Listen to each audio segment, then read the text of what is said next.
Bonjour à toutes et à tous, bienvenue sur une nouvelle vidéo de la chaîne YouTube de Mama Joya. Aujourd'hui, on a le plaisir et même l'honneur d'accueillir Astrid Duro de Ligny, qui est l'autrice du livre Le regret maternel. Astrid a accepté de répondre à quelques questions de Mama Joya sur le regret maternel et la dépression du postpartum.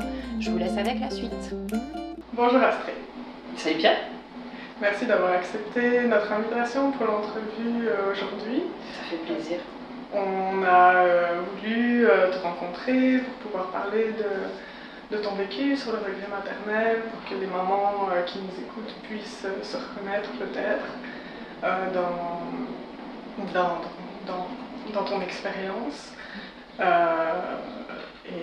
Voilà, donc ma première question, ce serait de savoir c'est quoi toi ta définition du regret maternel? Alors pour moi, c'est assez simple, c'est simplement se dire que si c'était à refaire, j'aurais pas d'enfant. Donc évidemment, ça me fait toujours rebondir sur le fait que ça n'a rien à voir avec l'amour que je porte à mon fils, bien sûr. C'est vraiment plus le ressenti par rapport au rôle de mère. Et donc c'est ça, de voir à quel point tout ce que ça implique d'être mère dans la société dans laquelle on vit aujourd'hui, l'impact que ça a sur moi, sur mon vécu. Et je me dis que voilà, à refaire, je n'aurai pas d'enfant. C'est vraiment des personnes qui vont se poser la question de mais comment est-ce que je sais si je regrette ou pas. C'est vraiment de creuser et de se demander si on leur donnait une deuxième chance en quelque sorte, est-ce qu'ils feraient ce pas-là. Après c'est sûr que c'est difficile parce que moi souvent ce qui revient dans ma tête c'est que je me dis je cherche pas à éliminer mon fils de ma vie, il est là, il existe, on peut pas retourner dans le temps, mais ça n'a rien à voir avec sa personne à lui, mais plus, c'est ça comme j'expliquais, le fait que moi l'impact que ça a sur moi en tant que personne est trop difficile et trop douloureux, et que donc oui, si je pouvais retourner dans le temps, j'aurais pas d'enfant, mais ça n'a rien à voir avec mon fils. Puis quand tu parles de cette douleur-là justement, puis que tu dis dans ton livre, hein, mon rôle de mère m'étouffe et m'aliène, donc on voit vraiment la souffrance à l'intérieur de toi par rapport à ça. Ouais. Est-ce que tu pourrais essayer de nous la décrire un peu plus pour que, justement pour les mamans qui nous écoutent? En fait, je pense que comme beaucoup d'entre nous, le fait de devenir mère, on ne se rend pas compte de ce que ça va impliquer. On se projette dans le futur avec des enfants parce que c'est mignon, mais c'est ça. Je pense qu'avec du recul, je me dis je voulais avoir des enfants, mais j'avais aucune idée de ce qu'être mère pouvait être. Et parce qu'évidemment, on nous vend monts et merveilles de c'est merveilleux d'être mère, etc. C'est le plus beau métier du monde. Pas du tout. Loin de là, c'est ça qui est aliénant justement, c'est que contrairement, parce que c'est un travail, hein, ça faut se le dire, contrairement à un emploi de bureau, quand tu quittes ton bureau le soir, tu quittes ton bureau puis tu vas qu'à tes occupations, mais quand t'es mère, t'es mère tout le temps en fait. Après, moi maintenant, mon fils a 5 ans, je suis beaucoup plus capable de prendre du temps pour moi, mais c'est parce qu'il y a eu tout ce travail en arrière aussi, ça c'est pas fait tout seul, il y a la thérapie, il y a l'écriture du livre qui a été extrêmement thérapeutique aussi, le compte Instagram qui m'a aidée, tout comme j'ai pu aider du monde. Je prends une personne, je mets des guillemets lambda, qui n'a pas tout ce parcours-là, ça peut être très difficile parce que justement, je commence par où? Et encore plus si le conjoint, évidemment, n'est pas impliqué ou ne prend pas ça au sérieux ou va attendre que sa conjointe fasse un burn-out ou une dépression postpartum ou n'importe quoi pour avoir une alerte et se dire « Oula, il est peut-être temps que je fasse quelque chose ». Et si on revient justement en arrière, quand c'était plus difficile pour toi encore et que ton fils était plus petit, au quotidien, ça ressemblait à quoi? La première année, déjà, j'étais toute seule pendant le congé maternité. Enfin, mon mari était là, mais il était là le soir et les week-ends. Donc, mes journées, à partir du moment où mon fils est né, l'été, je me souviens plus exactement comment c'est passé. Je pense que mon cerveau a un petit peu fait un. Okay. J'ai des bribes de souvenirs, mais ça reste quand même assez flou parce que je pense que j'étais tellement dans un. Parce que je pense que j'étais en mode automatique en fait, un peu comme un robot, avec plus trop de conscience de c'est le jour, la nuit, parce que forcément j'allaitais mon fils puis que en plus de ça il avait des problèmes de santé parce qu'il ne prenait pas de poids, puis c'est ça, il a été hospitalisé à 3 mois et demi parce qu'il faisait genre 5 kilos, ce qui est absolument rien pour cet âge-là. Je pense que ma dépression postpartum a commencé à ce moment-là, mais je pourrais jamais le dire avec certitude parce qu'il n'y avait personne pour remarquer que ok, j'étais en train de sombrer. Mais déjà, quand tu parles de pilote automatique, ça parle il y a déjà quelque chose qui m'empêche d'être présente. Tout à fait. Je me sentais pas naturellement mère. J'ai vraiment l'impression en effet que, et ça je parle avec beaucoup de recul aujourd'hui, mais je pense qu'à ce moment-là, en fait, en accouchant, en devenant mère, ça a fait renaître des souvenirs plus douloureux de ma propre enfance, de comment j'ai pu être considérée, clairement pas comme une personne à part entière, en tout cas c'est pas comme ça que je l'ai perçue. J'avais besoin de beaucoup d'attention, je pense, puis j'ai pas eu l'attention dont j'avais besoin. Toutes ces choses-là, en fait, elles sont ressorties en accouchant, mais ça s'est fait progressivement. Puis on le sait, quand on devient mère, notre cerveau change, il y a plein de choses qui changent. Donc déjà, qu'on ait eu ou pas des difficultés dans son enfance, il y a un temps d'adaptation qui se fait, il y a le corps aussi qui doit se remettre. C'est un rythme d'un seul coup qui n'a rien à voir avec notre vie d'habitude. Donc juste ça, c'est compliqué. Une perte de liberté aussi. Oui, bah exactement. Après ça, je me doutais, évidemment, j'étais pas naïve au point de me dire ah mais je vais plus dormir. Non, je me doutais que j'allais avoir des nuits entrecoupées, mais en fait, entre s'en douter et le vivre, il y a un monde, parce que tu te dis ah mais j'ai déjà fait des nuits blanches. Ouais, une par-ci par-là. Mais quand c'est constamment que tu es réveillée 4, 5, 6 fois par nuit pendant X semaines, il y a de quoi devenir fou. Justement, tu sais, pour essayer de rendre un peu ton vécu plus concret pour les mamans, justement, tu disais donc au début, je suis en pilote automatique, donc j'ai pas beaucoup de souvenirs. On peut imaginer donc qu'il y avait déjà quelque chose à l'intérieur qui se tramait, qui pouvait être souffrant, qui faisait que c'est difficile pour moi d'être dans la présence au quotidien. Et puis ça a continué comme ça, c'est ça? Ouais, c'est vraiment, mais en fait, c'est plusieurs choses qui sont accumulées, exact. Puis le manque de soutien des proches, parce que oui, mon conjoint était là, mais je pense que lui, il était à 10 000 lieues de comprendre ce que je pouvais ressentir. Je me rappelle pas avoir verbalisé vraiment, parce que j'imagine qu'au fond de moi, je me disais, bah mais c'est normal. Tu viens d'avoir un enfant, là, tout ça, c'est normal. C'est pas marrant, mais c'est normal, donc tais-toi, puis ça va passer. En gros, c'est sûrement ça qui a dû se passer à l'intérieur de moi. J'ai quand même commencé à avoir une... comment est-ce qu'on appelle ça? Pas une assistante sociale, mais en tout cas quelqu'un qui venait à la maison pour m'aider, qui était du CLSC. Et ça faisait un peu office de thérapie, c'était pas une thérapie. Elle venait une fois toutes les 2 semaines, ou là encore, je sais plus. Je pense que c'est très enfoui, parce que j'étais pas moi en fait. Donc je me souviens que j'avais cette aide verbale, comme j'appelle ça, le fait de pouvoir un peu vider mon sac, qui me faisait du bien. J'ai eu aussi une aide à domicile qui est venue pendant quelques semaines, une fois, 3 heures par semaine. Mais j'avais beaucoup de difficultés en fait à juste la laisser s'occuper de mon fils. Puis moi, ça m'arrivait de dormir pendant... Mais je ne voulais pas sortir de la maison. Pas que je ne faisais pas confiance, mais je pense qu'il y avait la culpabilité de mais je peux pas laisser mon fils là. Je pense avec du recul que c'est ça qui devait jouer à l'intérieur de moi. Puis je peux pas le nommer vraiment là. Et puis peut-être aussi justement de se dire non, je vais le faire, ou je vais m'en occuper, ou c'est mon rôle, même si j'ai un soutien. Je sais pas, en fait, c'est vrai que toutes ces choses-là sont très lointaines. En même temps, ça fait 5 ans aussi, donc c'est pas tout frais non plus, mais j'ai mis du temps. On sent quand même qu'il y a comme un voile. Complètement. Mais je pense qu'en protection aussi. Parce que ça a été terrible. J'ai trouvé ça absolument horrible. Et l'hospitalisation, comme je disais, à mon avis, ça a été le déclencheur visible en fait de ce qui allait venir. Mais... Et alors là, tu t'en souviens, c'est ça? L'hospitalisation, je m'en souviens, mais là encore par bribes, parce que dans ma tête, récemment, j'y repensais, je me disais, je faisais quoi de mes journées? Parce que je sais que j'étais à l'hôpital, mais je faisais quoi? 5 nuits. Et sauf que toutes les 3 heures, je devais réveiller mon fils pour le nourrir au sein et le complémenter avec du lait en poudre. Et donc je mettais mon réveil et ça me rendait malade parce que je me disais, mais là il dort, il faut que je le réveille et moi je suis brûlée, j'en peux plus. Là pour le coup j'étais encore plus en pilote automatique parce que il y avait une alarme pour me rappeler toutes les 3 heures qu'il faut que tu le nourrisses, c'était vraiment un robot. Et le soir je me retrouvais toute seule et là je trouvais ça horrible, même s'il y avait le personnel. T'avais un sentiment de solitude à ce Ouais. moment-là? Ah ouais, vraiment. Même si j'étais entourée par des professionnels, je trouvais ça mais d'une violence parce que je me disais j'ai pas de point de repère quoi. Je suis dans un milieu assez ptisé avec ce petit bébé qui en plus qui était enrhumé mais comme jamais. Donc il fallait lui aspirer le nez avant chaque tétée.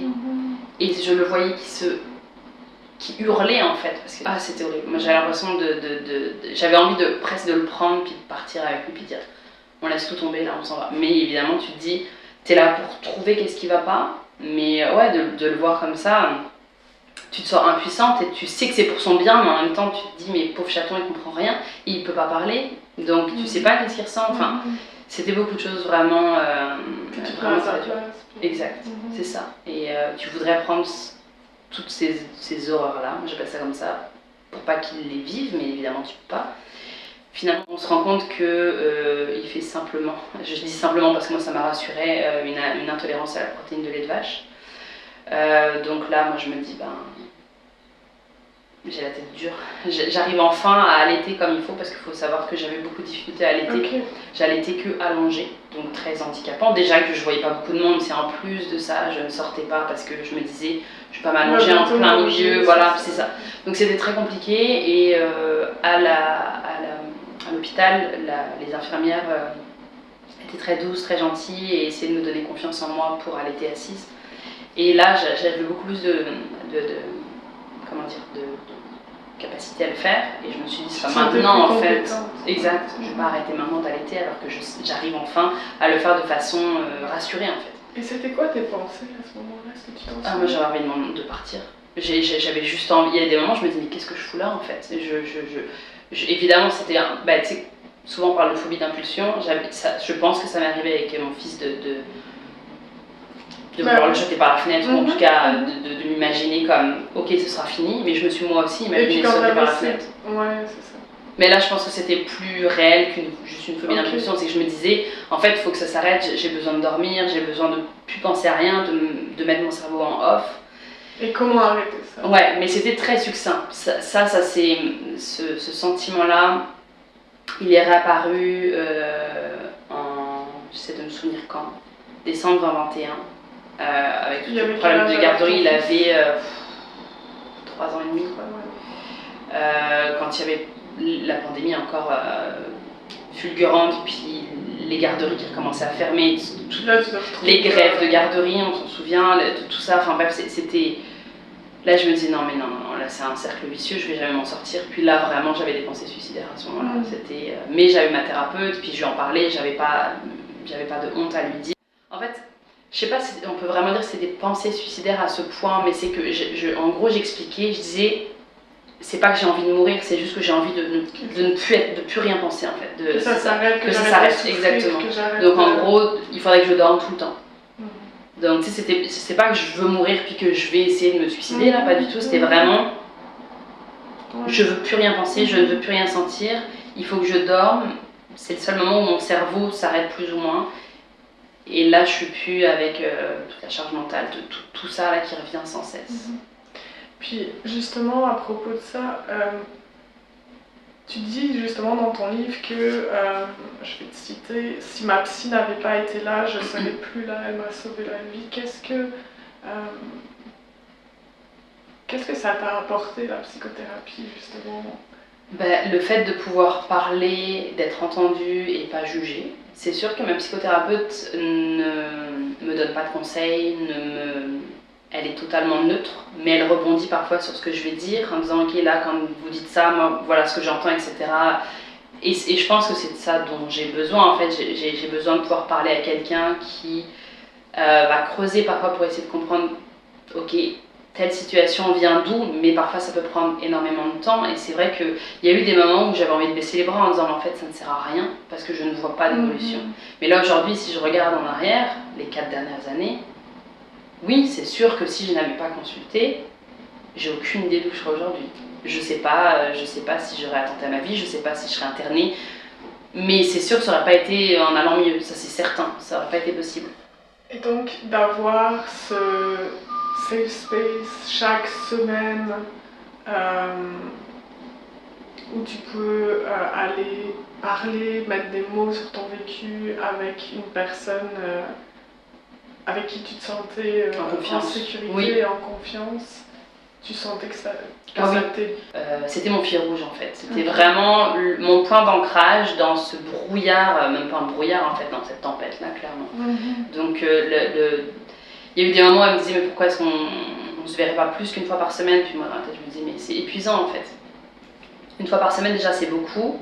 Puis bon, financièrement c'est un coût aussi, on va pas se mentir. Après j'ai la chance de pouvoir me le permettre. Après j'ai fait des concessions dans le sens où je me suis dit ma priorité c'est ma santé mentale, donc toutes les autres dépenses que je pourrais faire pour des broutilles ou des choses qui vont être moins importantes, je vais les mettre de côté.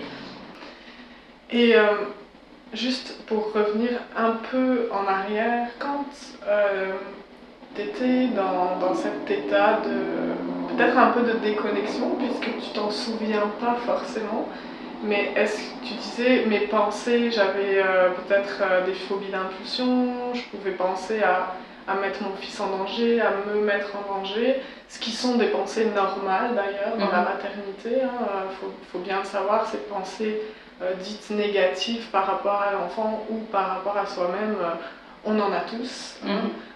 Et c'est vraiment quand elles deviennent envahissantes qu'on conseille de consulter parce que justement ça fait vraiment souffrir.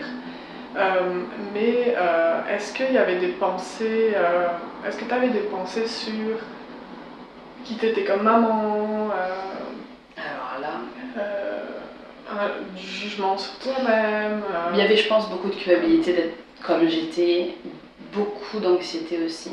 Ouais, l'anxiété qui était démesurée là, dès que je voulais sortir, même à l'époque où il était passé au biberon. Je me disais mais il va se passer ça, là il fait froid, si je fais ça, j'étais tout le temps à anticiper de façon négative quasi tout. Comme la température. Ouais, c'est ça, mais là, c'est ça, exactement. Ouais. Donc je me... Les moments où t'allaites aussi. Ouais. Puis donc je me suis vraiment coupée de tout ce qui pouvait être positif, mais insidieusement en fait. C'est venu sans trop que je me rende compte, c'était clairement pas volontaire. Après j'ai eu quand même la chance d'être entourée de quelques amies mamans que j'avais rencontrées en cours d'aquaforme, enceinte. Avec qui je suis toujours en contact aujourd'hui. Ça t'a aidé? Oui, ça m'a aidé parce que j'ai jamais eu je me suis jamais retenue de parler de ce que je pouvais ressentir. J'étais la seule du groupe à être passée par une dépression postpartum. Quand j'ai créé mon compte Instagram, ça a été les premières personnes quasiment qui ont été au courant de ça. Je me suis jamais sentie jugée, je me suis toujours sentie soutenue. Par moments, je me souviens, il y a eu peut-être plusieurs fois, mais il y en a une fois où je me souviens, les filles me disaient ça te dit viens on va bruncher à tel endroit, et puis moi je me disais il faut que je prépare son repas, que je le chaud. Je me faisais des nœuds au cerveau d'anticipation de tout, mais s'il pleure, si son repas est froid, si je sais pas quoi, enfin bref. Je me compliquais la vie, mais parce que c'était l'anxiété qui parlait. Et elle me disait mais t'inquiète pas, on va être là, au pire on va prendre le relais, viens et tout. Et heureusement en fait c'était le petit village finalement dont j'avais besoin, même si on n'allait pas forcément chez les unes, chez les autres régulièrement. Puis bon, il y a le Covid aussi qui est arrivé, donc qui a empêché tout ça. Mais on a toujours eu ce lien texto, sur Messenger ou quoi, de se prendre des nouvelles, de se parler.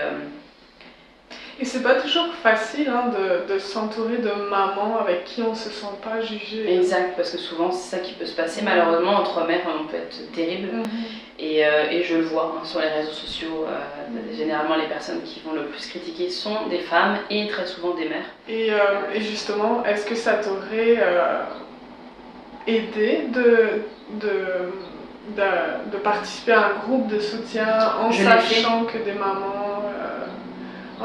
mamans ont le même vécu que toi?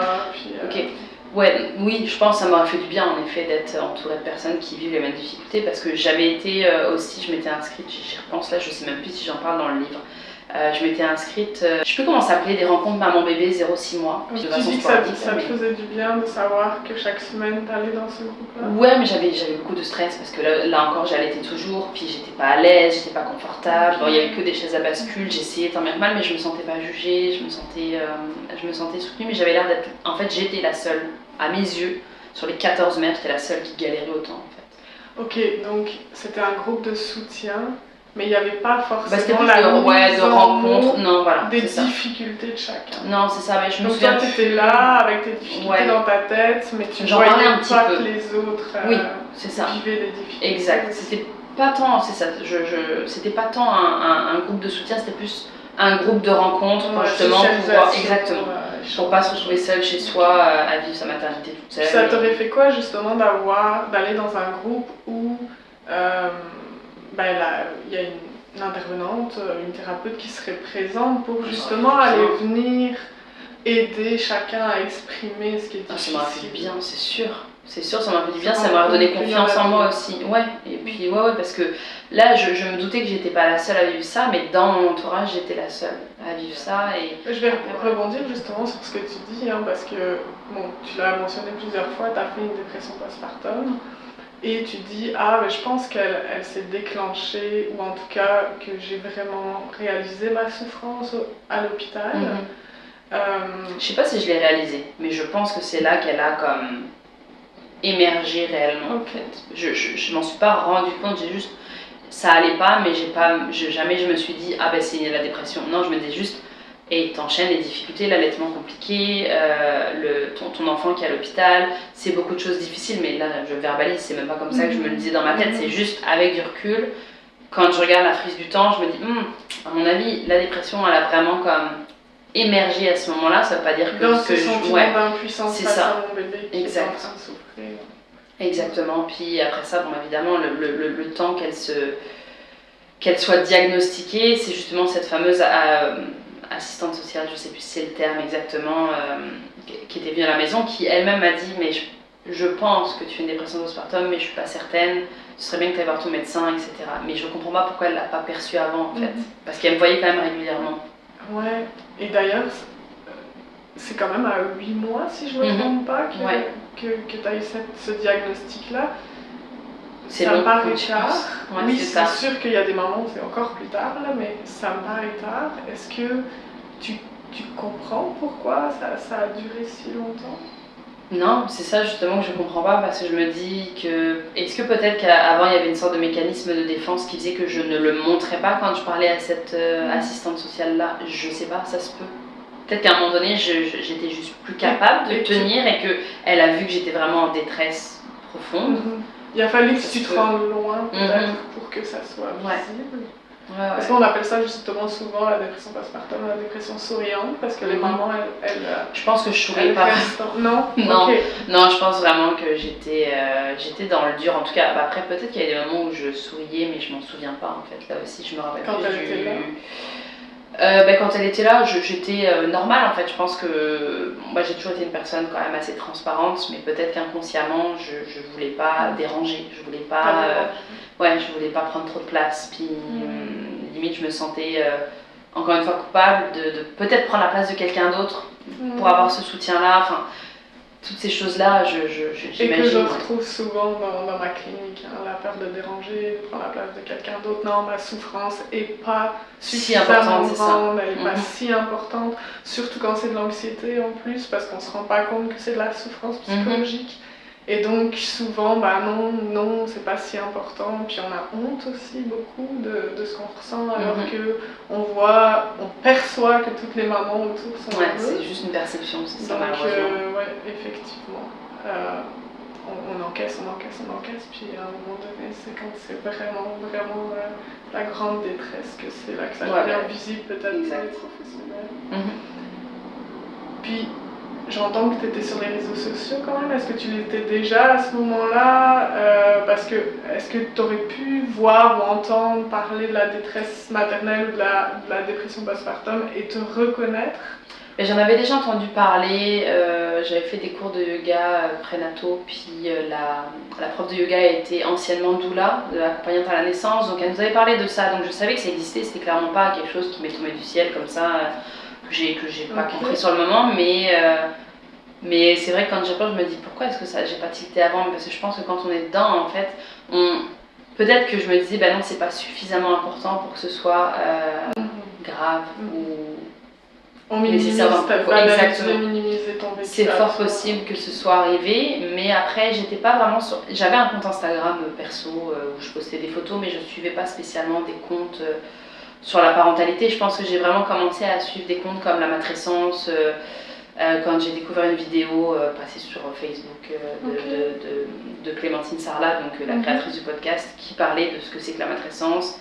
Et je me suis dit, tiens, je pense que mon fils avait. Je devais avoir repris le travail, donc mon fils avait un peu plus d'1 an. Et là, j'ai commencé à écouter le podcast, puis après, il y a eu aussi Bliss Stories, il y a eu. Et petit à petit, je me suis abonnée à leur compte, puis je voyais qu'elles partageaient des choses. Et c'est comme ça que j'ai commencé à suivre de plus en plus de comptes sur la parentalité et que ouais, ça m'a fait du bien de voir qu'il existait d'autres facettes de la parentalité, mais ça s'est fait très progressivement.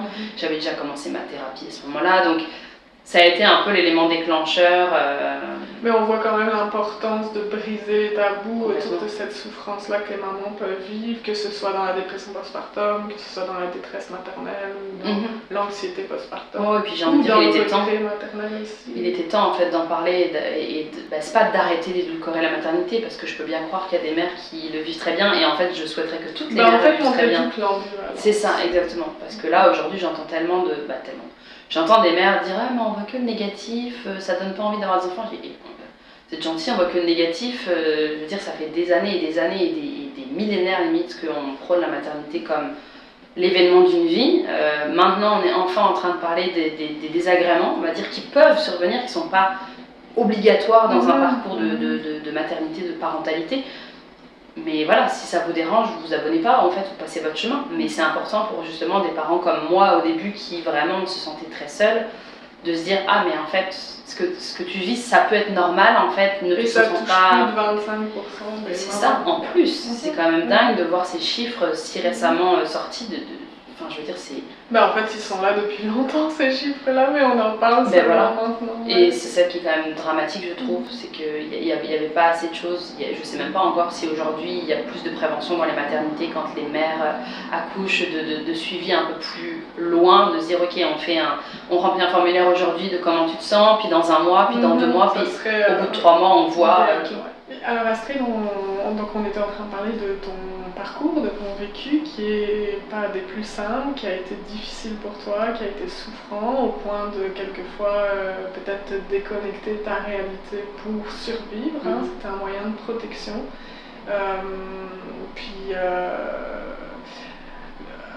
Dans ce parcours-là, il y a eu le diagnostic de dépression postpartum. C'est sûr que nous, chez Maman de Julia, on s'intéresse beaucoup à la détresse maternelle et on accompagne les mères qui vivent des difficultés.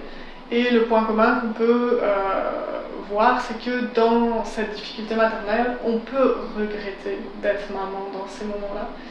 Et ce sentiment-là s'apaise souvent quand il y a eu traitement de la dépression postpartum.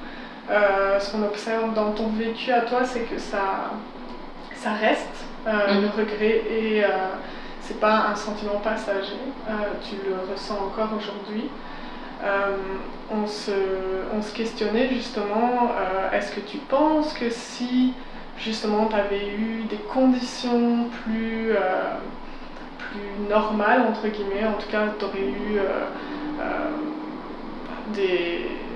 un entourage pour prendre soin de toi, en même temps que tu puisses prendre soin de ton bébé, si tu avais eu des professionnels qui avaient remarqué plus tôt ta dépression postpartum et si elle avait été diagnostiquée plus tôt, et puis la Covid, s'il n'y avait pas eu la Covid, en tout cas si les conditions avaient été meilleures pour toi, est-ce que tu penses que ce regret-là serait apparu dans ta vie et aurait continué c'est une bonne question, parce que c'est une question à laquelle malheureusement je ne peux pas répondre, dans le sens où tout ça s'est passé. C'est comme se dire, quand t'es pas encore mère, moi quand je serai mère, je ferai ça, mais tant qu'on ne le vit pas, en fait, on ne le sait pas. Je l'aurais peut-être moins mal vécu. Après, le regret, c'est vraiment une chose à part. Moi, c'est sûr que ça s'est manifesté parce que je me suis rendu compte clairement que j'étais pas faite pour ça, par rapport à qui je suis profondément. Dépression ou pas, je pense que ça aurait été présent à un moment ou un autre de ma vie. Faut voir aussi par rapport à la charge mentale, même si aujourd'hui c'est mieux réparti dans mon couple, le regret est toujours là. Donc ça aurait peut-être été beaucoup moins violent. Peut-être que ce sentiment de regret sera apparu plus tard. Mais je pense que comme ceci propre à mon enfance, à comment j'ai vécu ma propre enfance, comment c'est ressorti quand mon fils fait des crises et que j'essaye de l'accompagner au mieux, mais que j'ai pas eu d'exemple et que moi-même en fait je me sens... La petite Astrid en fait elle renaît un peu et elle se dit mais attends, lui là je peux l'aider, mais il se rend même pas compte de la chance qu'il a d'avoir une mère qui est présente alors que j'ai pas eu ça. C'est très confrontant en fait, très conflictuel à l'intérieur de moi-même. C'est comme s'il y avait une switch qui faisait que parfois je suis la petite Astrid, parfois je suis l'adulte qui sait qu'elle n'est pas en danger quand son fils pète un plomb. Et cette confrontation-là, en fait, je pense que peu importe dépression, Covid, proche ou pas proche, c'est là et ça aurait été là quoi qu'il arrive. Après, en effet, peut-être que si j'avais eu plus de soutien, si j'avais eu la famille plus proche, j'aurais pu prendre peut-être plus de temps pour moi et ça se serait mieux équilibré et j'aurais moins vécu ça violemment. Ça se peut, je peux pas le garantir. Maintenant, c'est sûr que il y a quelques temps de ça, jusqu'à ce que j'écrive le livre peut-être, c'est dur de mettre un point final à ça, mais j'avais vraiment ce sentiment de subir mon regret. Aujourd'hui, je sais que j'apprends à vivre avec, c'est pas le centre de ma vie, heureusement d'ailleurs, mais je pense que ça réapparaît justement quand je me sens un peu comme une mère nulle et dépassée par les crises de son enfant ou par les obligations parentales, maternelles. Si j'ai envie sur un coup de tête d'aller prendre un café le matin, ben je me dis bah non, je peux pas parce que y a la culpabilité de laisser mon fils avec mon conjoint alors que mon conjoint m'empêche pas de sortir, mais ça va beaucoup mieux aujourd'hui par rapport à ça. Je suis beaucoup plus capable de m'autoriser à faire certaines choses, mais parce que mon fils grandit aussi. Je pense que dans les premières années de vie de mon garçon, je me sentais pas la légitimité de le faire, ni le droit de le faire.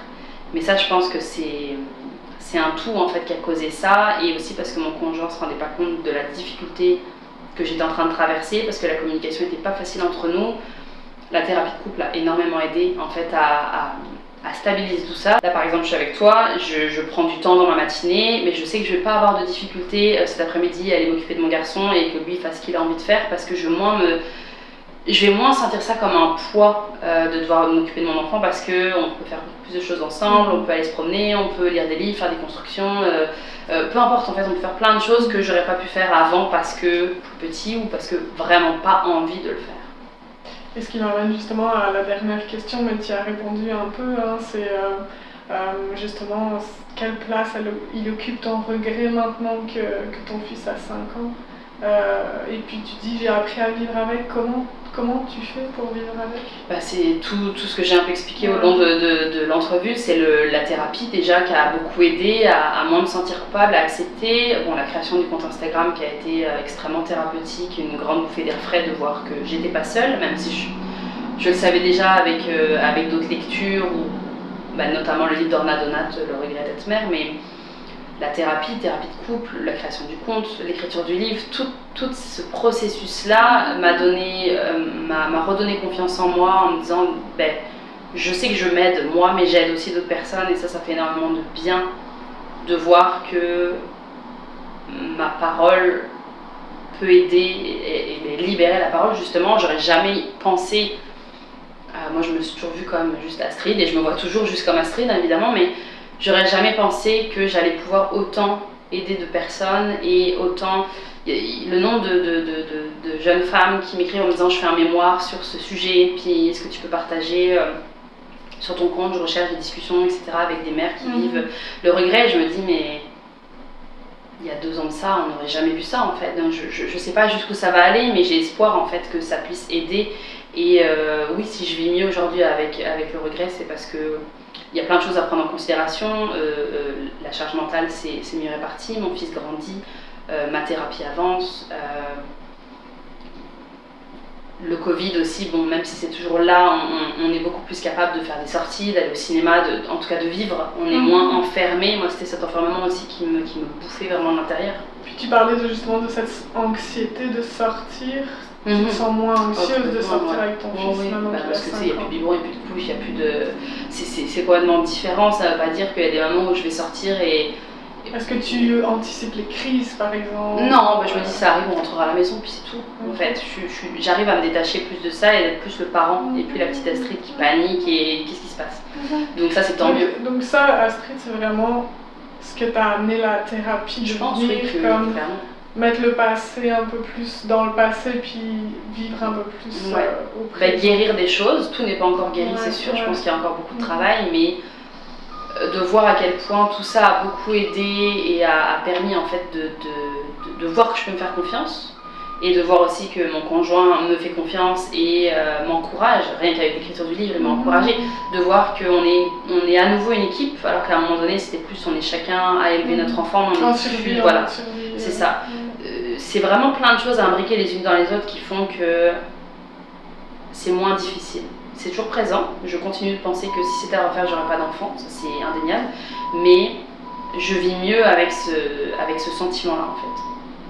Et je suis en paix avec le fait que peut-être ça ne partira jamais, c'est correct en fait. Et toi Astrid, est-ce que tu aurais envie d'ajouter quelque chose Oui, c'est sûr que moi ce que je répète très souvent, c'est à toutes les mères qui ressentent un regret maternel ou une difficulté maternelle quelle qu'elle soit, de surtout pas garder ça pour elles, de ne pas rester seule avec cette souffrance-là, de ne pas hésiter à en parler à des personnes de confiance, de ne pas non plus hésiter à se rapprocher d'organisations comme Mama Joya, de pouvoir vraiment se sentir entendu, écouté par des personnes qui sont là pour ça. La thérapie aussi évidemment, et en tout cas moi c'était quelque chose de très salvateur, donc vraiment se rapprocher d'autres personnes et de ne pas garder ça pour soi, de ne pas se dire qu'on n'est pas normal, de ne pas se dire que c'est notre faute, de ne pas se culpabiliser. C'est facile de dire ça aujourd'hui, mais c'est très important de le souligner. Et tout ce qu'on ressent à l'intérieur, c'est légitime. C'est légitime, complètement. Place parce exactement, on a tous notre vécu, nos propres difficultés, nos propres ressentis. Et c'est hyper important de comprendre que le regret maternel, c'est pas quelque chose qu'on choisit de ressentir. On le subit en fait. Ça vient sans prévenir, et je suis pas mal sûre que beaucoup de mères aujourd'hui, si elles pouvaient avoir une baguette magique, se feraient enlever ce regret en fait. Donc ne pas rester seule, surtout pas. Merci. Ça fait plaisir. Voilà, c'est la fin de cette vidéo, j'espère qu'elle vous a plu et qu'elle a répondu à certaines de vos questions. Si vous avez d'autres questions sur la dépression postpartum, n'hésitez pas à visiter notre site internet www.mamajoya.com, et vous pouvez aussi nous retrouver sur Facebook et sur Instagram. À bientôt!